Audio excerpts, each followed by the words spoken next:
आणि आता राज्यातून पुढची बातमी पाहूयात। खासदार नवनीत राणा यांचे प्रचाराचे बॅनर निवडणूक आयोगाने हटवलेत आणि अमरावती जिल्ह्याच्या चांदूर बाजार तालुक्यातील तळवेल ग्रामपंचायतीची कुठल्याही प्रकारची परवानगी न घेतल्यामुळे नवनीत राणांचे प्रचाराचे बॅनर काढण्यात आले। काँग्रेसचे जिल्हा ग्रामीण अध्यक्ष बबलू देशमुख यांचं तळवेल हे गाव असून तिथे काँग्रेसची सत्ता आहे, त्यामुळे हा सगळा प्रकार घडल्याची सध्या चर्चा सुरू आहे।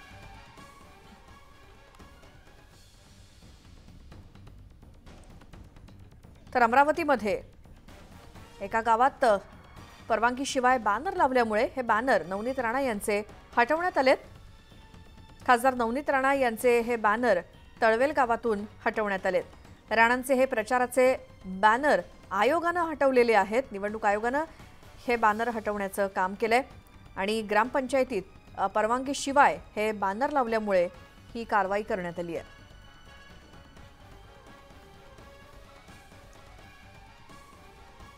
अमरावतीतल्या तळवेल ग्रामपंचायतीची कुठलीही परवानगी घेतलेली नव्हती आणि म्हणूनच नवनीत राणांचे प्रचाराचे बॅनर काढण्यात आलेत। अधिक माहितीसाठी जाऊयात, आमचे प्रतिनिधी संजय शेंडे आपल्या सोबत आहेत। संजय, काय अधिक माहिती?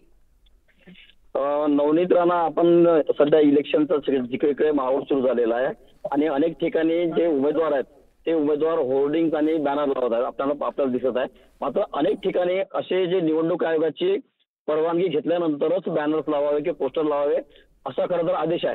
मात्र असं असताना सुद्धा अनेक ठिकाणी जे निवडणूक आयोगाच्या आदेशाचं उल्लंघन करून जे उमेदवार आहेत किंवा राजकीय पक्ष आहेत ते बॅनर आणि पोस्टर लावतात आणि त्यामुळे तिथे कुठेतरी निवडणूक आयोग त्यावर कारवाई करते। असंच एक बॅनर आणि पोस्टर जे आहे ते तळवेल गावात, चांदूर बाजार तालुक्यातील तळवेल गावात नवनीत राणा यांचं हे पोस्टर लावण्यात आलं होतं। मात्र या पोस्टरसाठी कुठल्याही प्रकारची निवडणूक आयोगाची किंवा ग्रामपंचायतीची परवानगी घेतल्या नसल्याचा आरोप जो आहे तो या ग्रामपंचायतच्या कार्यकर्त्यांनी केला, ग्रामपंचायतचे जे काही पदाधिकारी असतील त्यांनी केला। त्यामुळे निवडणूक आयोग आणि ग्रामपंचायतचे पदाधिकारी संयुक्तपणे यांनी हे पोस्टर त्या ठिकाणी हटवलेलं आहे।